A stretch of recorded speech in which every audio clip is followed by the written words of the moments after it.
کیا اسم اعظم کا راز آپ کی تقدیر بدلنے کی طاقت رکھتا ہے؟ بسم اللہ الرحمن الرحیم۔ السلام علیکم ناظرین، کیا آپ نے کبھی سوچا ہے کہ اللہ تعالیٰ کا کوئی ایسا خاص اسم بھی ہے جس میں ایسی طاقت ہو کہ وہ ہر پریشانی کا حل، ہر بیماری کا علاج اور ہر مشکل کا آسانی سے تدارک کر دے؟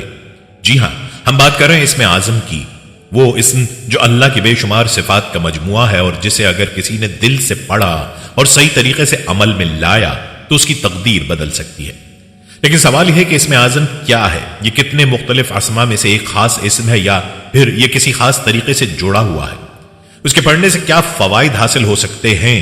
اس کے راز کو جاننا کیوں ضروری ہے؟ آج کی اس ویڈیو میں ہم آپ کو ان تمام سوالات کے جوابات دینے جا رہے ہیں۔ ہم آپ کو اسم اعظم کے فضائل اور اس کے عظیم اثرات پر کچھ گفتگو سنائیں گے جنہیں قرآن و حدیث میں واضح طور پر بیان کیا گیا ہے۔ ہم اس کے بارے میں اسلاف کے اقوال بھی آپ کے سامنے رکھیں گے تاکہ آپ کو اس کی حقیقت اور طاقت کا مکمل علم ہو سکے۔ لیکن یہاں صرف بات نہیں رکتی، ہم ایک ایسا ایمان افروز واقعہ بھی آپ کو سنائیں گے جس میں ایک معمولی لکڑہارا اپنے ایمان اور اسم اعظم کے ذکر سے اپنی زندگی میں ایک ایسا انقلاب لاتا ہے کہ آپ دنگ رہ جائیں گے۔ آپ یہ جان کر حیران ہو جائیں گے کہ کس طرح ایک سادہ شخص نے اس اسم کی برکت سے اپنے تمام مسائل حل کیے اور اللہ کے حکم سے کامیاب ہو گیا۔ اور یہ صرف ایک واقعہ نہیں ہے، ہم آپ کو مختلف لوگوں کے مشاہدات بھی بتائیں گے جو اپنے تجربات کے ذریعے آپ کو اسم اعظم کی حقیقت سے آشنا کریں گے۔ یہ ویڈیو آپ کی زندگی کے تمام گوشوں کو ایک نئی روشنی دے سکتی ہے اور آپ کو اس حقیقت تک پہنچا سکتی ہے کہ اسم اعظم کا صحیح استعمال آپ کی دینی اور دنیاوی زندگی میں کس قدر تبدیلی لا سکتا ہے۔ اگر آپ اس اسم کی حقیقت اور اس کے فوائد سے مکمل طور پر آگاہ ہونا چاہتے ہیں تو ویڈیو دیکھنا مت بھولیں، اور اگر آپ ہمارے چینل پر نئے ہیں تو فوراً سبسکرائب کریں تاکہ آپ ایسی مزید معلوماتی اور دلچسپ ویڈیوز دیکھ سکیں جو آپ کی روحانیت اور زندگی کی راہ کو روشن کریں۔ ناظرین، اسلام میں اسم کی بڑی اہمیت ہے کیونکہ یہ اللہ کی صفات اور اس کی بے شمار طاقتوں کا ظہور ہوتا ہے۔ اللہ تعالیٰ کے بے شمار نام ہیں اور ہر نام میں اللہ کی مختلف صفات کی جھلکیاں ہیں، جیسے الرحمن، الرحیم، الملک، القدوس وغیرہ۔ ہر اسم میں اللہ کی قدرت اور رحمت کا پیغام پوشیدہ ہے۔ ان ناموں کا ذکر نہ صرف اللہ کی عظمت اور کبریائی کو بیان کرتا ہے بلکہ ان کے ذریعے مومن اپنے رب کے قریب بھی جا سکتے ہیں۔ اسم اعظم کا مفہوم اور لغوی مطلب بہت اہمیت رکھتا ہے۔ لفظ اسم عربی میں نام یا نشان کے معنوں میں آتا ہے اور اعظم کا مطلب ہے سب سے عظیم یا سب سے بڑا۔ تو اسم اعظم کا مطلب وہ خاص نام ہے جو اللہ تعالیٰ کی تمام صفات کا مجسمہ اور سب سے عظیم نام ہو، جس میں اللہ کی طاقت، رحمت، حکمت اور عظمت کا مکمل اظہار ہوتا ہے۔ مختلف روایات میں ذکر کیا گیا ہے کہ یہ اسم وہ ہے جسے اگر انسان سچے دل سے پکارے تو اللہ تعالیٰ اس کی دعا قبول کرتا ہے اور اس کے تمام مسائل حل ہو جاتے ہیں۔ مختلف مذاہب میں الہی ناموں کی اہمیت بھی قابل ذکر ہے۔ بیشتر مذاہب میں خدا کے ناموں کا ذکر بڑی عزت و احترام سے کیا جاتا ہے کیونکہ ہر مذہب میں خدا کی صفات کو مختلف طریقوں سے بیان کیا گیا ہے اور ان ناموں کی طاقت کو مانا گیا ہے۔ عیسائیت میں خدا کے نام مختلف ہیں جیسے یسوع، یہوے وغیرہ، جنہیں عبادات میں استعمال کیا جاتا ہے۔ ہندو مت میں بھی متعدد دیوتاؤں کے نام ہیں اور ان کے ذریعے عبادت کی جاتی ہے تاکہ انسان اپنی تقدیر کو بہتر بنا سکے۔ اسی طرح دیگر مذاہب میں بھی خدائی ناموں کا استعمال اہمیت رکھتا ہے تاکہ مومن اپنے رب سے تعلق مضبوط کر سکیں اور اس کی رحمت سے بہرہ مند ہو سکیں۔ اسلام میں اسم اعظم کی اہمیت خاص طور پر اس لیے ہے کہ یہ اللہ کے قریب جانے کا ایک خاص دروازہ ہے جس کے ذریعے انسان اپنی دعاؤں کو مؤثر بنا سکتا ہے اور اپنی زندگی کے تمام معاملات میں اللہ کی مدد حاصل کر سکتا ہے۔ ناظرین، اسم اعظم کو سادہ الفاظ سے سمجھنا ناممکن ہے، تاہم مثال سے اسم اعظم کی تعریف یوں کی جا سکتی ہے کہ جس طرح حسن کو کسی نے اپنی اصل وجود میں آج تک نہیں دیکھا اور نہ ہی عشق کو کسی نے دیکھا ہے بلکہ عاشق یا حسین کو دیکھا جا سکتا ہے۔ عاشق یا حسین اس میں صفت ہے۔ اسی طرح اللہ کے 99 ناموں کے علاوہ بھی جتنے نام ہیں وہ اللہ تعالیٰ کی صفات ہے، نہ کہ بذات خود اللہ کی ذات تک پہنچنے کا نام اسم اعظم ہے۔ سارے مسلمانوں میں اسم اعظم کا شہرہ ہے اور کیوں نہ ہو جبکہ اس کا ذکر صحیح حدیث میں آیا ہے، مگر برصغیر ہندو پاک میں جس طرح اس کا شہرہ اور استعمال ہے دنیا کے کسی کونے میں نہیں ہے۔ بطور خاص پیشہ ورانہ جھاڑ پھونک، دم و تعویذ اور جناتی اور سفلی علوم جاننے والوں کے درمیان ہے، تاہم اس کی اصل حقیقت سے اکثر عوام و تمام جعلی عاملین نابلد ہیں۔ جعلی عاملین سمجھتے ہیں کہ ہم ہی اسم اعظم کی حقیقت جانتے ہیں اور اس زوم میں اس اسم اعظم کے نام پہ عوام کو مختلف طریقے سے ہیبت میں ڈالے ہوئے ہیں۔ ان کا طریقہ یہ ہوتا ہے کہ یہ لوگ عوام کی ہر پریشانی کو جناتی اثرات کا نام دے کر ان کے دل میں ڈر پیدا کرتے ہیں اور پھر ان سے من مرضی کا مال وصول کرتے ہیں۔ بچہ بیمار ہو جائے تو جنات کا اثر، جانور مر جائے تو جنات کا اثر، گھر میں چوری ہو جائے تو جنات کا اثر، سفر سے لوٹنا پڑ جائے تو جنات کا اثر، کام نہ بنے تو جنات کا اثر، یا کوئی انہونی واقعہ ہو جائے تو جنات کا اثر۔ اس طرح عوام ڈر جاتی ہے اور عاملوں کو سہارا لیتی ہے۔ اس قسم کی ڈری سہمی عوام کے اندر یہی خیال عام ہے کہ اسم اعظم کوئی الہی جادو یا خاص قسم کا سفلی یا کشف و کراماتی علم ہے جسے عاملوں کے علاوہ کوئی نہیں جانتا۔ اسی سبب آج یہاں آپ کو مختصر انداز میں اسم اعظم کی حقیقت بتانا چاہتے ہیں تاکہ کسی سے دھوکہ نہ کھائیں آپ اور خود بھی اس کا صحیح استعمال کریں اور فائدہ اٹھائیں۔ ناظرین، اسم اعظم کے متعلق مزید تفصیل میں بات کرنے سے پہلے یہاں آپ کو اسم اعظم کے متعلق ایک لکڑہارے کا انوکھا قصہ سناتے چلیں۔ ایک آدمی اپنے شیخ کے پاس گیا اور کہنے لگا، اے شیخ مجھے اسم اعظم دے دیں تاکہ میرے بگڑے کام بن جائیں۔ شیخ کہنے لگے، اسم اعظم میں تجھے کل دوں گا، آج تم سیر و تفریح کرو اور کل آ کر مجھ سے اسم اعظم لے جانا۔ وہ بڑا خوش ہوا اور جب وہ سیر و تفریح کرنے لگا تھا تو اس نے دیکھا کہ ایک بوڑھا لکڑہارا لکڑیاں کاٹ کر اپنی کمر پر لاد کر لا رہا ہے۔ وہ دیکھ رہا تھا کہ یہ بوڑھا آدمی اب مشکل سے لکڑیاں کاٹ کر لا رہا ہے۔ اس کے دل میں خیال آیا کہ شاید میں اس کی کوئی مدد کر سکوں، اور اتنے میں کیا دیکھتا ہے کہ شہر کے کوتوال کا وہاں سے گزر ہوا۔ کوتوال نے بوڑھے لکڑہارے سے کہا، بابا یہ لکڑیاں جو ہیں ان کو ہمارے گھر پہنچا دو۔ بابا نے کہا، برخوردار میں اس کی قیمت لوں گا۔ کوتوال نے کہا، میں کوتوال ہوں اور کوتوال پیسے نہیں دیا کرتا۔ بابا نے کہا، برخوردار ہم پیسے لے کر ہی لکڑیاں دیں گے۔ کوتوال نے لکڑیاں اس بوڑھے لکڑہارے سے چھین لی، اس کو سزا دی، اور بابا خاموش دیکھتا رہا۔ وہ آدمی سکتے میں دیکھتا رہا کہ یہ کیا واقعہ ہے، کتنے ظالم لوگ ہیں اس بستی کے۔ وہ شخص واپس اپنے شیخ کے پاس گیا۔ شیخ نے اس سے کہا کہ اے شخص تم نے کیا دیکھا؟ کل تجھے اسم اعظم بھی دینا ہے۔ وہ شخص کہنے لگا، اے شیخ میں نے ایک عجیب و غریب واقعہ دیکھا، ایک بوڑھے آدمی کو طاقتور انسان نے مارا اور لکڑیاں بھی اس سے چھین لی اور پیسہ بھی نہ دیا اور اس کو سخت سزا دی۔ اے شیخ یہ بہت ظلم کی بات ہے۔ اس کے شیخ نے کہا، اے شخص اگر تمہارے پاس اسم اعظم ہوتا تو تم اس کا کیا کرتے؟ اس آدمی نے کہا، اے شیخ کم از کم یہ ظلم نہ ہونے دیتا۔ اس پر شیخ نے قہقہہ لگایا اور بولا، اے شخص مجھے اسم اعظم اس بوڑھے لکڑہارے سے ملا ہے اور وہ میرا پیر ہے۔ اس پر آدمی نے حیران ہو کر کہا، تو وہ بوڑھا لوگوں کو اسم اعظم دیتا ہے اور خود اتنی برداشت رکھتا ہے کہ مار کھا لی مگر اس وقت اسم اعظم استعمال نہیں کیا۔ اس پر شیخ نے کہا، اے شخص تمہارے پاس اگر اسم اعظم ہو تو تم شام سے پہلے اس کو بیچ آؤ گے، یعنی اپنی خواہشات پوری کرتے کرتے اسم اعظم کا چراغ گل کر دو گے۔ اے شخص اسم اعظم جن کے پاس ہوتا ہے ان کے پاس ظرف ہوتا ہے جن کی دعائیں منظور ہوتی ہیں، اور وہ بار بار دعائیں نہیں کرتے، اور جب دعا کرتے ہیں تو زمانے بدل جاتے ہیں۔ یعنی کہ اسم اعظم کا علم ایسا ہے جو ہر انسان کو میسر نہیں، کیونکہ ہر انسان اس کی قدر و قیمت نہیں سمجھ سکتا۔ اس کے متعلق مزید بات کرنے سے پہلے یہاں آپ کو اسم اعظم سے متعلق کچھ احادیث سناتے چلیں۔ بریدہ اسلمی رضی اللہ تعالیٰ عنہ سے روایت ہے کہ نبی اکرم صلی اللہ علیہ وآلہ وسلم نے ایک شخص کو ان کلمات کے ساتھ، قسم ہے اس رب کی جس کے قبضے میں میری جان ہے۔ اس شخص نے اللہ سے اس کے اسم اعظم کے وسیلے سے مانگا ہے، جب بھی اس کے ذریعے دعا کی گئی ہے اس نے وہ دعا قبول کی ہے، اور جب بھی اس کے ذریعے کوئی چیز مانگی گئی ہے اس نے دی ہے۔ ایک دوسری جگہ پر حضرت انس بن مالک بیان کرتے ہیں کہ میں رسول اللہ صلی اللہ علیہ وآلہ وسلم کے ساتھ بیٹھا تھا اور ایک آدمی کھڑا نماز پڑھ رہا تھا۔ جب اس نے رکوع اور سجدہ کر لیا اور تشہد بھی پڑھ لیا تو اس نے دعا کی اور اپنی دعا میں کہا کہ اے اللہ میں تجھ سے سوال کرتا ہوں اس بنا پر کہ تیرے لیے ہی تعریف ہے، تیرے سوا کوئی معبود نہیں، تو بہت احسان کرنے والا ہے، آسمانوں اور زمینوں کو بلا مادہ پیدا کرنے والا ہے۔ اے بزرگی و عزت والے، اے زندہ و جاوید، اے سب کو قائم رکھنے والے، بے شک میں تجھ سے سوال کرتا ہوں۔ نبی صلی اللہ علیہ وآلہ وسلم نے اپنے صحابہ سے فرمایا، تم جانتے ہو اس نے کن لفظوں سے دعا کی؟ انہوں نے کہا، اللہ تعالیٰ اور اس کا رسول بخوبی جانتے ہیں۔ آپ نے فرمایا، اس ذات کی قسم جس کے ہاتھ میں میری جان ہے، اس نے اللہ تعالیٰ کے اس اسم اعظم کے ساتھ دعا کی ہے کہ جب اس کے ساتھ اللہ کو پکارا جائے تو وہ ضرور جواب دیتا ہے، اور جب اس کے ساتھ کچھ مانگا جائے تو ضرور عطا فرماتا ہے۔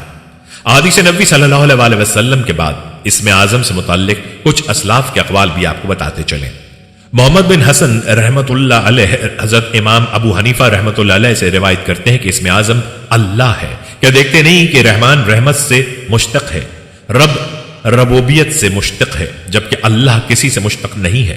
ابن مبارک رحمت اللہ علیہ فرماتے ہیں کہ اسم اعظم اللہ ہے کیونکہ اللہ تعالیٰ کے دوسرے تمام اسما اس کی طرف مضاف ہوتے ہیں اور اللہ کی ان کی طرف اضافت نہیں کی جاتی۔ اور حضرت علی کرم اللہ وجہ سے مروی ہے کہ اسم اعظم یا ظاہر ہے، اور حضرت ابن عباس سے روایت ہے کہ وہ یا حی یا قیوم ہے۔ حافظ ابو القاسم سہیلی رحمت اللہ علیہ فرماتے ہیں کہ اللہ تعالیٰ کے 99 نام سب کے سب لفظ اللہ کے تابع ہیں، جس کے ساتھ مل کر پورے 100 ہو جاتے ہیں، اور جنت کے درجات بھی 100 ہیں۔ چنانچہ صحیح حدیث میں ہے کہ جنت کے درجے 100 ہیں، ہر 2 درجوں کے درمیان 500 سال کی مسافت ہے، اور اسماء حسنہ کے بارے میں فرمایا کہ جو شخص انہیں یاد کرے وہ جنت میں داخل ہوگا۔ معلوم ہوا کہ اسماء کی تعداد جنت کے درجوں کے برابر ہے۔ اللہ کے اسم اعظم ہونے کی دلیل ہے کہ باقی تمام اسماء اس کی طرف مضاف ہوتے ہیں۔ چنانچہ کہتے ہیں کہ اللہ کا نام عزیز ہے، یوں نہیں کہتے کہ اللہ نام ہے عزیز کا۔ فرعون جو اتنا بڑا ظالم و سرکش تھا، اس نے مصر کے قبطیوں سے کہا انا ربکم الاعلی، جس کی وجہ سے دنیا ہی میں اس پر اور اس کی قوم پر عذاب آیا، مگر اسے بھی یہ طاقت نہ ہوئی کہ انا اللہ کہہ دیتا۔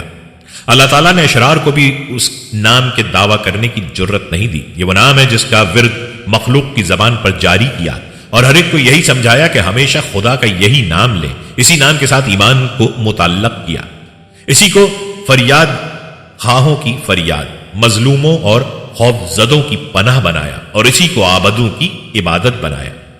جو شخص کسی مصیبت میں پھنس جائے یا کسی بلا کے منہ میں آ جائے تو وہ اسی نام سے خدا کو پکارتا ہے، اور جو بھی بچہ پیدا ہوتا ہے اس کے متعلق پہلا حکم یہی ہے کہ اس کے کان میں یہی نام پکارو، اور مرتے وقت بھی یہی نام لا الہ الا اللہ ہی کام بناتا ہے۔ اسی نام کو مخلوق اپنے بول چال اور معاملات میں استعمال میں لاتی ہے اور پیش کرتی ہے۔ اسی لیے اللہ تعالیٰ نے یہ گنجائش دے دی کہ جس اسم کے ساتھ تمہارا دل چاہے پکارو، اگر مجھے میرے ذاتی نام سے نہ پکارو تو مجھے میری رحمت اور فضل سے پکارو۔ اسی لیے شیخ واسطی رحمت اللہ علیہ نے فرمایا کہ جو شخص اللہ تعالیٰ کو اس کے کسی نام سے پکارتا ہے تو اس میں اس شخص کا حصہ ہوتا ہے، مگر اسم اللہ کے ساتھ پکارنے میں اس کا کوئی حصہ نہیں ملتا، کیونکہ وحدانیت میں کسی کا کوئی حصہ نہیں ہے۔ اس لیے اہل علم فرماتے ہیں کہ یہ اسم تعلق کے لیے ہے، تخلق کے لیے نہیں ہے، اور اس لیے بھی کہ الوہیت مخلوقات کو پیدا کرنے پر قادر ہونے کی وجہ سے ہے، جو کہ اعلیٰ درجے کے کمال کی صفت ہے۔ اکثر علماء اس بات پر متفق ہیں کہ اللہ تعالیٰ کا اسم اعظم اللہ اور الہ ہے، اور الہ اللہ کا اصل ہے۔ حشام حضرت محمد بن حسن شیبانی رحمت اللہ علیہ سے روایت کرتے ہیں کہ میں نے حضرت امام ابو حنیفہ کو فرماتے سنا کہ اسم اعظم اللہ اور الہ ہے، اور صوفیاء کرام میں سے اکثر مشائخ کا بھی یہی اعتقاد ہے، کیونکہ ان کے نزدیک صاحب مقام کے لیے اسم اللہ سے بڑھ کر کوئی ذکر نہیں ہے۔ اللہ تعالیٰ نے رسول اللہ صلی اللہ علیہ وسلم سے فرمایا، میں کہتا ہوں کہ اسی لیے حضرت شبلی رحمت اللہ علیہ اسم اللہ کے ذکر کی تاکید فرمایا کرتے تھے، اور امام ابو جعفر بھی یہی فرماتے ہیں کہ اسم اعظم اللہ ہے۔ حضرت علی کرم اللہ وجہ کا ارشاد ہے کہ اسم اعظم الف لام میم وغیرہ ہیں، اور جو شخص ان حروف کو ایک دوسرے کے ساتھ جوڑنا جانتا ہے وہ اسم اعظم سے ناواقف نہیں رہ سکتا۔ اس کا مطلب یہ ہوا کہ حروف مقطعات اسم اعظم ہے، اور بعض نے کہا ارحم الراحمین اسم اعظم ہے۔ اس کی دلیل یہ آیت ہے جو حضرت ایوب علیہ السلام کی طرف سے حکایت ہے۔ حضرت لیث رحمۃ اللہ علیہ فرماتے ہیں کہ زید بن حارثہ نے طائف جانے کے لیے ایک آدمی کا خچر کرائے پر لیا۔ خچر والے نے شرط لگائی کہ میں جہاں اتاروں گا اترنا پڑے گا۔ راستے میں ایک ویران جگہ میں خچر والے نے اتار دیا، وہ بہت ساری لاشیں پڑی تھیں۔ خچر والے نے ان کو بھی قتل کرنا چاہا تو آپ نے فرمایا ٹھہرو، مجھے 2 رکعت نماز پڑھنے دو۔ اس نے کہا پڑھ لو، تم سے پہلے جو لوگ قتل ہوئے پڑے ہیں انہوں نے بھی پڑھی تھی، مگر انہیں ان کی نماز نے کوئی فائدہ نہیں دیا۔ زید کہتے ہیں کہ جب میں نماز سے فارغ ہوا تو وہ مجھے قتل کرنے کے لیے آگے بڑھا، تو میں نے کہا یا ارحم الراحمین، تو فوراً ایک آواز آئی کہ اسے قتل نہ کر۔ خچر والے نے ادھر ادھر دیکھا تو اسے کوئی نظر نہ آیا، وہ دوبارہ میری طرف بڑھا تو اس وقت ایک سوار ہاتھ میں خنجر لیا آتا ہوا نظر آیا جس نے خچر والے کو قتل کر دیا۔ بعض کہتے ہیں کہ لا الہ الا انت سبحانک انی کنت من الظالمین اسم اعظم ہے، کیونکہ حضرت یونس علیہ السلام نے مچھلی کے پیٹ میں اسی کو پڑھا تھا، تو اللہ تعالیٰ نے ان کی دعا قبول کر لی۔ اور حضرت سعد بن ابی وقاص رضی اللہ تعالیٰ عنہ سے ابن السنی نے نقل کیا ہے، میں نے رسول اللہ صلی اللہ علیہ وسلم کو فرماتے ہوئے سنا کہ میں ایک ایسا کلمہ جانتا ہوں جس کے پڑھنے سے مصیبت زدہ کی مصیبت ٹل جاتی ہے۔ وہ کلمہ میرے بھائی یونس علیہ السلام کا ہے جو اس نے تاریکیوں میں پڑھا تھا، یعنی لا الہ الا انت سبحانک انی کنت من الظالمین۔ اور بعض کہتے ہیں کہ وہاب اسم اعظم ہے کیونکہ حضرت سلیمان علیہ السلام نے اسی کے ساتھ دعا مانگی تھی۔ بعض کہتے ہیں کہ خیر الوارثین اسم اعظم ہے کیونکہ حضرت زکریا علیہ السلام نے یہی اسم لے کر دعا مانگی تھی۔ اور بعض کہتے ہیں کہ غفار اسم اعظم ہے۔ حضرت ابن عباس ابن اسحاق صدی رحمت اللہ علیہ اور مقاتل رحمت اللہ علیہ وغیرہ فرماتے ہیں کہ سورہ نمل میں بنی اسرائیل کے ایک شخص کا تذکرہ جس کا نام بالم باعور تھا، اسے اسم اعظم معلوم تھا۔ ایک دفعہ بالم کو بادشاہ نے بلایا تو وہ چھپ گیا، بالآخر پکڑا گیا اور بادشاہ نے اس سے کہا تو وہ شخص سے جس کے پاس اسم اعظم ہے اس نے کہا ہاں۔ بادشاہ نے کہا میرے لیے ایک بیل کی دعا کر جس سے ابھی کام نہ لیا گیا ہو۔ اس نے دعا کی تو اسی وقت ایک سرخ رنگ کا بیل موجود ہو گیا جس کے پاس کوئی نہیں آ سکتا تھا۔ بالم نے اس کے پاس جا کر اس کے کان میں کوئی بات کہی اور بیل اسی وقت مر گیا۔ بالم باعور نے بادشاہ سے کہا تو بنی اسرائیل کو ستانے سے باز آ اور تیرا یہی حال ہوگا جو اس بیل کو ہوا۔ اسی وقت وہ بادشاہ بنی اسرائیل کو ستانے سے رک گیا۔ قتادہ رحمۃ اللہ علیہ وغیرہ کہتے ہیں کہ اس آیت میں جس آدمی کا ذکر ہے وہ آصف بن برقیہ ہے جس نے سلیمان علیہ السلام سے کہا تھا کہ آپ کی آنکھ جھپکنے سے پہلے ہی بلقیس کا تخت لا حاضر کروں گا۔ چنانچہ ایسا ہی ہوا کہ جب حضرت سلیمان علیہ السلام نے داہنی طرف دیکھا تو آصف بن برقیہ نے اسم اعظم سے دعا مانگی۔ اللہ تعالیٰ کے حکم سے فرشتے تخت اٹھا کر زمین کے نیچے سے زمین کو چیرتے ہوئے لے آئے اور زمین حضرت سلیمان علیہ السلام کے آنے سے پھٹ گئی اور تخت حاضر ہو گیا۔ حضرت عائشہ رضی اللہ تعالیٰ عنہ روایت فرماتی ہے کہ رسول اللہ صلی اللہ علیہ وسلم نے ارشاد فرمایا کہ آصف بن برقیہ نے جس اسم اعظم سے دعا مانگی تھی وہ یا حی یا قیوم تھا۔ اسی طرح مفسرین کرام فرماتے ہیں ہاروت و ماروت دونوں دن بھر لوگوں کے فیصلے کیا کرتے تھے اور شام کے وقت اسم اعظم پڑھ کر آسمان پر چڑھ جاتے تھے۔ ایک دن زہرہ کا مقدمہ آ گیا جو شہر بھر کی عورتوں میں زیادہ حسین تھی اور ملک فارس کی شہزادی تھی۔ وہ دیکھتے ہی اس پر فریختہ ہو گئے اور اس کو مباشرت کے لیے کہا۔ اس نے انکار کیا اور کہا کہ جب تک تم مجھے اسم اعظم نہیں بتاؤ گے تمہارا کام نہ ہوگا۔ اس نے کہا اسم اعظم بسم اللہ اکبر ہے۔ وہ اسے پڑھ کر آسمان کی طرف چڑھ گئی اور وہاں جا کر خدا کے حکم سے ستارہ بن گئی۔ اور اکثر اہل علم یہی فرماتے ہیں کہ بابل میں ان دو فرشتوں پر اسم اعظم جس کے ذریعے زہرہ آسمان پر چڑھ گئی اور دونوں فرشتے بھی غضب الہی نازل ہونے سے پہلے آسمان پر چڑھ جاتے تھے۔ شیاطین نے بھی ان سے سیکھ کر اپنے دوستوں کو جادو سکھانا شروع کر دیا تھا۔ حدیث میں ہے کہ ملک الموت اسم اعظم کی دعا ہی سے روح قبض کرتا ہے۔ ان تفصیلات سے معلوم یہ ہوا کہ اسم اعظم صحابہ کرام کے ہاں زبان زد عام تھا، کسی نے اس کا انکار نہیں کیا۔ ہاں اگر اختلاف ہے تو آیت کی تفسیر میں ہے اور تفسیر میں حضرت عبداللہ بن عباس کا قول راجح ہے کیونکہ رسول اللہ صلی اللہ علیہ وسلم نے ان کے سینے پر دست مبارک مار کر فرمایا تھا یا اللہ ابن عباس کو تعویل کا علم عطا کر، اور حضرت ابن عباس نے اس آیت کی تفسیر میں اسم اعظم بیان کیا ہے۔ ایک عارف سے سنا کہ ہر دعا مانگنے والے کی اپنی حالت کے مطابق اس کے لیے الگ اسم اعظم ہے جس سے وہ اللہ تعالیٰ سے اپنی حاجت مانگتا ہے، اور قرین از قیاس یہی بات ہے کہ ہر ایک کا اسم اعظم اس کے حالات کے موافق الگ ہوتا ہے۔ ہمارے ایک دوست نے بعض مشائخ کے حوالے سے نقل کیا کہ شیخ محی الدین عربی رحمۃ اللہ علیہ نے فرمایا کہ جو آدمی اپنے نام کے اعداد لے کر اللہ تعالیٰ کا کوئی ایسا اسم تلاش کر لے جس کے اعداد اس کے نام کے اعداد کے برابر ہوں، اگر ایک اسم ایسا نہ مل سکے تو 2 اسم یا 3 اسم یا 4 اسم ایسے تلاش کرے جن کے مجموعے کے اعداد اس کے نام کے اعداد کے برابر ہوں۔ مثلا محمد کے عدد 92 ہیں، اللہ تعالیٰ کے عصمہ میں کوئی ایسا نہیں ملتا جس کے عدد 92 ہوں، مگر اول اور دائم یہ 2 اسم ایسے ہیں جن کے عدد 92 بنتے ہیں۔ اسی طرح حی، وہاب، واجد اور ولی 4 اسم ہیں، ان کے عدد 92 ہیں۔ اس طرح جب وہ اپنے نام کے اعداد کے برابر اعداد والا اسم الہی تلاش کر لے تو پھر پہلے تو اپنے اس اسم کی اعداد کی تعداد کے برابر سورہ فاتحہ پڑھے اور پھر سورہ علم نشرہ جتنی بار پڑھے، اور اسم الہی ایک ہو یہ زیادہ وہ بھی اتنی بار پڑھے اور اس پر مداومت کرے، اور اس کے بعد انہیں اسماء الہیہ سے دعا مانگے۔ اب جس کو اللہ تعالیٰ توفیق دے وہ ان سب اسماء الہیہ کو جمع کر کے دعا مانگے تو وہ مخفی اسرار کا محرم ہو سکتا ہے اور بند خزانے کی چابی اس کو مل سکتی ہے۔ اور درجہ ذیل دعا میں ان سب اسماء الہیہ کو جمع کر دیا گیا ہے جن کے اسم اعظم ہونے کا قول کیا گیا ہے۔ ناظرین، اسم اعظم کا صحیح طریقہ استعمال انتہائی اہمیت رکھتا ہے کیونکہ اس کا استعمال بے پناہ روحانی طاقت کے ساتھ جڑا ہوا ہے۔ سب سے پہلی بات یہ ہے کہ اسم اعظم کو استعمال کرنے سے پہلے انسان کو ادب اور احترام کا مظاہرہ کرنا ضروری ہے۔ اس اسم کو دل کی پاکیزگی اور خلوص نیت کے ساتھ پڑھنا چاہیے کیونکہ اللہ تعالیٰ کی برکات اسی نیت سے ملتی ہیں جو دل سے نکلتی ہو۔ نیت کا صاف اور خالص ہونا اس عمل کی کامیابی کے لیے اہم ہے۔ وقت اور مقام کی اہمیت بھی کم نہیں۔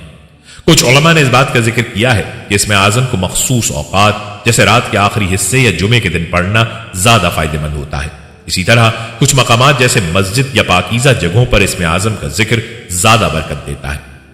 وضو اور پاکیزگی بھی اس عمل کی کامیابی کے لیے ضروری ہے۔ جب انسان وضو کر کے اللہ کے اسم کا ذکر کرتا ہے تو اس کے دل میں اللہ کی قربت کا احساس زیادہ ہوتا ہے۔ دل کا اخلاص بھی اہم ہے۔ اگر دل میں اللہ کے ساتھ محبت، خشوع اور خضوع ہو تو دعائیں زیادہ مؤثر ہوتی ہیں۔ اسم اعظم کبھی بھی بدنیتی یا آزمائش کی نیت سے استعمال نہیں کرنا چاہیے کیونکہ اس کی ایسی نیت کے ساتھ استعمال کرنے سے نہ صرف دعا قبول نہیں ہوتی بلکہ انسان گناہ بھی کر سکتا ہے۔ اسم اعظم کا مقصد اللہ کی رضا اور برکت حاصل کرنا ہونا چاہیے، نہ کہ دنیاوی مفاد یا آزمائش کی نیت سے۔ اسم اعظم کے صحیح استعمال سے متعلق بہت سچے اور ایمان افروز واقعات ہیں جو ہمارے بزرگوں کے ذریعے نقل ہوئے ہیں۔ ان بزرگوں نے اس اسم کو اپنے دل کی پاکیزگی اور اخلاص کے ساتھ استعمال کیا اور اس کے ذریعے بے شمار مشکلات کو حل کیا۔ ایک مشہور واقعہ ہے کہ ایک بزرگ نے اسم اعظم کی تسبیح شروع کی اور اللہ کی برکت سے اس کے تمام معاملات درست ہو گئے، حتیٰ کہ اس کی مالی حالت بھی بہتر ہوئی اور ہر طرح سے سکون میں آ گیا۔ یہ واقعہ اس بات کا غماز ہے کہ اسم اعظم کی طاقت اللہ کے راستے میں مکمل سچائی اور اخلاص کے ساتھ لگانے سے انسان کی تقدیر بدل سکتی ہے۔ اس کے علاوہ کئی لوگوں نے اپنی روحانی تجربات شیئر کیے ہیں کہ جب انہوں نے اسم اعظم کا صحیح طریقے سے ذکر کیا تو اللہ تعالیٰ نے ان کی دعائیں قبول کی اور ان کے لیے راستے کھولے۔ ایک شخص نے بتایا کہ اس نے اپنی بیماری کے دوران اسم اعظم کا ورد شروع کیا اور اللہ کی مدد سے وہ بیماری ٹھیک ہو گئی۔ ناظرین، یہاں آپ کو کچھ لوگوں کے اسم اعظم سے متعلق مشاہدات بتاتے چلیں۔ ایک بھائی نے ہمیں میسج کیا، وہ لکھتے ہیں کہ میں سبزی فروش ہوں، کچھ عرصے پہلے بہت معاشی بدحالی کا شکار تھا، لیکن اسم اعظم کثرت سے پڑھنے کی بدولت گھر میں آج بہت برکت ہے، بہت خوشحالی ہے، بہت رحمت ہے اور بہت فضل ہے۔ میرے گھر کے اندر ایسا فضل اور کرم کا معاملہ ہے کہ میں خود حیران ہوں کہ اسم اعظم نے ہمیں کہاں سے کہاں پہنچا دیا۔ بہاولپور سے محمد علی صاحب لکھتے ہیں کہ دراصل بات یہ ہے کہ میرے 2 بیٹے ہیں اور دونوں بیٹے بینائی سے محروم ہیں اور سماعت ان کی کمزور ہے۔ میں نے غور کیا تو ان کی آنکھیں تو بالکل ٹھیک تھی، لیکن واقعی انہیں نظر نہیں آ رہا تھا، اور کہا بیٹی اس کی بینائی تو ہے لیکن سماعت نہیں ہے، یعنی یہ سن نہیں سکتی، اور ہمارے آئندہ بچے بھی ایسے ہی پیدا ہو رہے ہیں، ہمیں بہت پریشانی ہے، ہم کیا کریں؟ کسی نے آپ کا پتہ بتایا، ڈھونڈتے ڈھونڈتے ہم یہاں پہنچے ہیں۔ واقعی آپ نے کھانا کھلایا، ہم بہت بھوکے تھے، ہمیں اس کے بارے میں کوئی وظیفہ، تسبیح یا ذکر ہو۔ آپ نے ہم سے پوچھا کہ آپ میں سے کوئی ایسا ہے جو قرآن پاک پڑھنا جانتا ہے؟ کہنے لگے الحمدللہ ہم سب قرآن پاک پڑھنا جانتے ہیں اور دونوں بیٹے حافظ قرآن ہیں۔ بیٹی نے ناظرہ پڑھا ہوا ہے۔ ہم نے بیٹی کو قرآن حفظ اس لیے نہیں کرایا کہ اکثر خواتین حفظ کر کے بھول جاتی ہیں اور یہ بہت بڑا وبال ہے، اس لیے ہم خواتین کو قرآن حفظ کرانے کے قائل نہیں ہیں۔ میں نے ان کی بات سنی تو میں نے کہا بس ٹھیک ہے، کام بن گیا، آپ کو میں کچھ دیتا ہوں اور انشاءاللہ آپ میرے مشورے سے چلیں تو میں آپ کو جیسے کہوں ویسے ہی کریں، آپ کو بہت فائدہ ہوگا۔ پھر میں نے انہیں ان کے نام کے مطابق اسم اعظم کے متعلق بتایا اور کہا کہ اگر آپ اس پر تھوڑی سی محنت کر لیں اور توجہ کر لیں اور کچھ عرصہ لگاتار کر لیں، بعض اوقات انسان کرنا چاہتا ہے، کرتے کرتے تھوڑے سے وقت کے لیے چھوڑ دیتا ہے، اگر آپ تھوڑی سی محنت کریں اور کچھ عرصہ لگاتار اس پر توجہ کریں تو انشاءاللہ آپ کو اس کا بہت فائدہ ہوگا۔ تو وہ کہنے لگے کہ ٹھیک ہے، ہم انشاءاللہ ضرور کریں گے اور یقیناً ہمیں فائدہ ہوگا۔ الحمدللہ جب سے ہم نے یہ وظیفہ پڑھنا شروع کیا ہے ہمارے بچوں کی حالت میں قدرے بہتری آ رہی ہے۔ حیرت انگیز طور پر ہماری بیٹی کے کانوں نے سننا شروع کر دیا، ابھی 100% نہیں سنا۔ ہمارے بیٹوں کو کچھ نظر آنا شروع ہو گیا، کچھ احساس پیدا ہو گیا کہ آپ کا وظیفہ فائدہ دے گا۔ ہمیں 9 ماہ یا 9 سال بھی پڑھنا پڑا تو ہم پڑھیں گے۔ اور پھر انہوں نے اپنے بچوں کو مجھے دکھایا اور میں بولا تو ان کی بیٹی نے واقعہ سنا۔ ابھی اس کی سماعت 100% نہیں تھی، لیکن جو بالکل 1% بھی نہیں تھی وہ حیرت انگیز طور پر بہت زیادہ بڑھ گئی اور تاثیر آ گئی۔ اسی طرح ان کے بیٹے جو بالکل بھی نہیں دیکھ سکتے تھے ان کی آنکھوں میں ہلکی ہلکی روشنی آ گئی تھی۔ لاہور سے غفار صاحب لکھتے ہیں کہ میں نے اپنی بیٹی کی شادی کی ہوئی ہے، میری بیٹی مجھے ملنے آئی اور جب ملنے آئی تو اس نے باتوں باتوں میں بتایا کہ اس کی نند کا شوہر اس کو بہت زیادہ تنگ کرتا ہے، غسیلا ہے، بھڑکیلے مزاج کا ہے اور کچھ گناہ، عیاشی، برائی کی طرف مائل بھی ہے، گندی گالیاں دیتا ہے۔ وہ نند بیچاری اس کا ہر وقت شکوہ کرتی ہے، بہت پریشان ہے اور ماں اس بات کو سن کر روتی رہتی ہے۔ وہ اکثر مارتا بھی رہتا ہے، لڑتا بھی ہے، اس کو گھر سے نکال بھی دیتا ہے۔ کئی ماں وہ اب ماں کے گھر رہتی ہے، گھر میں ہر وقت جھگڑے، لڑائیاں، اور اس کا شوہر اپنی ماں سے بھی لڑتا ہے، والد سے بھی لڑتا ہے، بہن بھائیوں سے بھی لڑتا ہے، ہر وقت کوئی نہ کوئی چیز چوری کر کے بیچ دیتا ہے۔ بس زندگی انہی حادثوں اور پریشانیوں میں چل رہی ہے۔ میری بیٹی مجھ سے کہنے لگی کہ بابا جان اگر آپ کے پاس کوئی وظیفہ ہو تو آپ ضرور مجھے کوئی وظیفہ دیں، میں اپنی نند کو دے دیتی ہوں۔ میں نے اس سے کہا کہ دیکھو بیٹا، چھوٹا وظیفہ دوں گا چھوٹی مدد آئے گی، بڑا وظیفہ دوں گا بڑی مدد آئے گی۔ اگر وہ آپ کی نند اسم اعظم والا عمل کر لے تو اس سے مسئلے بہت جلد حل ہوں گے۔ پھر اسے وہ ترکیب بتا دی۔ چند دن میری بیٹی گھر رہی، اس کے بعد چلی گئی اور جانے کے بعد اس نے جا کر اس کو سمجھایا، بات آئی گئی ہو گئی، میں اپنے کام میں لگ گیا۔ 6 ماہ کے بعد وہ خاندان پھر میرے پاس آیا، لیکن حیران کن بات ہے کہ جب وہ خاندان پہلے آیا تھا تو ہاتھ بالکل خالی تھے، اب آیا تو بہت سے تحائف اور ہدیے لے کر آیا۔ میں ان کے تحائف اور ہدیوں پر حیران ہوا کہ ان کے یہ تحائف اور ہدیے کیسے ہیں۔ انہیں گھر بٹھایا، کہنے لگے کہ بس اسم اعظم نے ہمیں رنگ دیا، ہمارے مسئلے حل کر دیے، ہماری مشکلات دور کر دیں، غربت تنگ دستی ختم ہو گئی، اور سب سے بڑی بات یہ ہے کہ ہماری اولادیں صحت یاب ہو گئی۔ حافظ عدنان صاحب راول پنڈی سے لکھتے ہیں السلام علیکم، امید ہے آپ خیریت سے ہوں گے اور بارگاہ الہی میں التجا ہے کہ اہل اسلام پر آپ کا سایہ قائم رہے، آمین۔ میرے والد صاحب ملازمت کے ساتھ ساتھ کاروبار بھی کرتے رہے ہیں۔ گزشتہ کئی سالوں سے کاروبار زوال کا شکار تھا اور کوئی صورت نظر نہیں آتی تھی، تو میرے والد صاحب نے مکان پر بینک سے سود پر 25 لاکھ کا قرضہ لیا تھا اور اس پیسے سے کاروبار شروع کیا۔ 2-3 سال کاروبار ٹھیک رہا مگر پھر زوال پذیر ہو گیا۔ ہماری دکان خالی ہو گئی، اس کا کرایہ اور بینک کا سود ہمارے سر پر تھا۔ اس وقت ایک بزرگ نے 41 دفعہ 41 دن تک اس میں اعظم پڑھنے کو کہا۔ ہم نے یہ عمل کیا تو حالات بہت بہتر ہونا شروع ہو گئے اور میرے والد نے آئندہ سود پر قرض لینے سے توبہ کر لی۔ ناظرین، یہ سچے واقعات اس بات کی گواہی ہیں کہ اس میں اعظم کا صحیح استعمال انسان کی زندگی میں ایک حقیقی روحانی تبدیلی لا سکتا ہے، بشرطے کہ اس کا استعمال خلوص نیت اور پاکیزگی کے ساتھ کیا جائے۔ ناظرین، یہ تھی ہماری آج کی ویڈیو جس میں ہم نے اسم اعظم کے متعلق بات کی۔ آپ اس کے متعلق اپنے تجربات ہمیں کمنٹ سیکشن میں بتا سکتے ہیں۔ ہم امید کرتے ہیں کہ آپ کو ہماری آج کی یہ ویڈیو ضرور پسند آئی ہوگی۔ اگر آپ کو ہماری آج کی یہ ویڈیو پسند آئی ہے تو آپ سے گزارش کرتے ہیں کہ آپ ہمارے چینل کو ضرور سبسکرائب کر لیں اور ساتھ ہی لگے بیل کے بٹن کو بھی پریس کر لیں تاکہ آپ کے پاس ہماری آنے والی مزید معلوماتی ویڈیوز کا نوٹیفیکیشن بر وقت ملتا رہے۔ سبسکرائب کے ساتھ ساتھ ہماری ویڈیو کو لائک بھی کریں اور اپنی قیمتی رائے کا اظہار کمنٹس میں ضرور کریں۔ کمنٹس میں آپ اپنے سوالات بھی ہم تک پہنچا سکتے ہیں۔ اللہ تعالیٰ آپ کو ہمیشہ اپنے حفظ و امان میں رکھے، آمین۔